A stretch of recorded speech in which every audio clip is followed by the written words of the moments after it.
He's a designer himself. Look at that drip, chef. Right. Okay. How you doing? No, I'm doing well. So we're here celebrating Udaki, but also you also a designer. Like, how does this monumental moment feel for you as a fellow designer in the game yourself?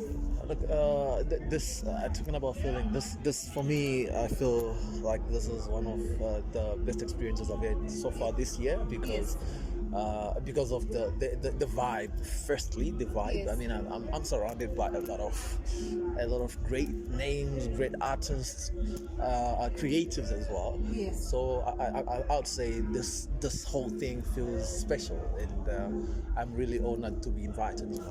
Yeah. Oh, I love that. You know, like for you, like what made you actually fall in love with you know, like the design, you know, like how, like what made you want to fall in love with it? Isn't like being a designer? Yeah, being a designer, because like a lot of people have different stories. Yeah, of course. So for you, what was that moment? My story is crazy because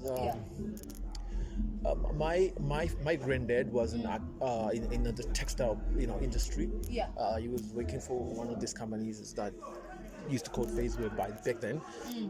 So when he retired, my dad had to replace his position, just from college, and then he started doing so.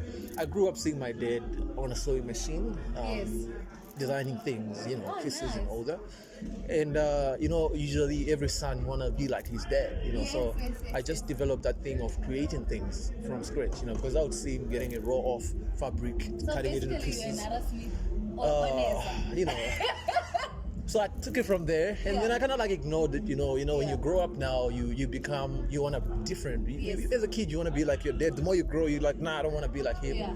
So I kind of like left that, and then eventually, I realized like, nah, those are my roots. I really love designing, and I think I should actually go back because I went into corporate, I went into programming, and because I studied something differently altogether.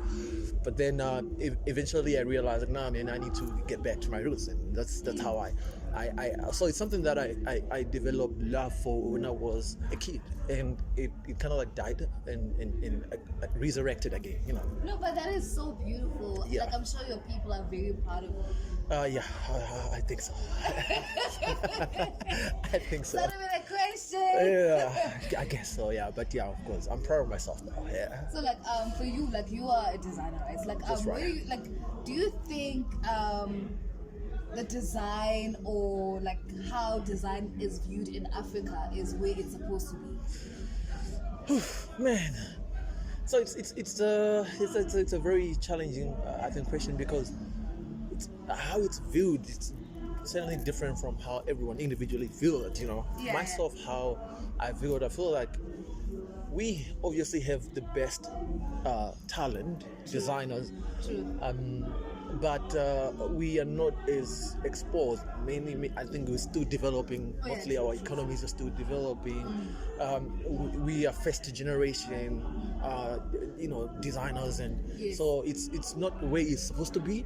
But I feel like we are getting closer by the day. I feel like every day I see people creating new stuff, and I feel like we are headed somewhere where I want to see us. In the near future. Yeah. Oh, I love that. Yeah. There's progress, and you were right Of about course. because like it was just now where people just saw Africa, and now they're starting to come to Africa. That's right. And literally, like I believe that we have the best stories. Like we That's tell right. our stories through music, through fashion, and Through do you, art. Yeah. Do you believe that music and fashion they actually one? They are one. Yes. The music. I've never met someone who loves fashion who doesn't love music. True. Or somebody who loves music who's not into fashion. Yeah, of course, most people they love music, but everybody who's into fashion, mostly they love music, and it kind of like tells a story in a way that in a unique way. When you try to join the music and the fashion. That is so true. Yeah. So any last words for the creatives out there who are still grinding, who are still trying to find themselves, or they are hiding their passion to do something? I would say, stop hiding. Just create. I used to be one of those. I don't want to share my work. I don't Yeah. want people to see much of what I feel like maybe it used to be just a confidence thing. Yes. And also, the thought of what would people say, or Yes, what would yes, people yes. think. But I feel like people will still think and people will still say even if you don't do something. So I think just start doing something, start creating, start putting out your work. And no matter how small you think it is, you never really know what will change your life. So I feel like Oh, that is beautiful. those are my words for the creators. Yeah. Thank you. Pleasure. Thank you so much.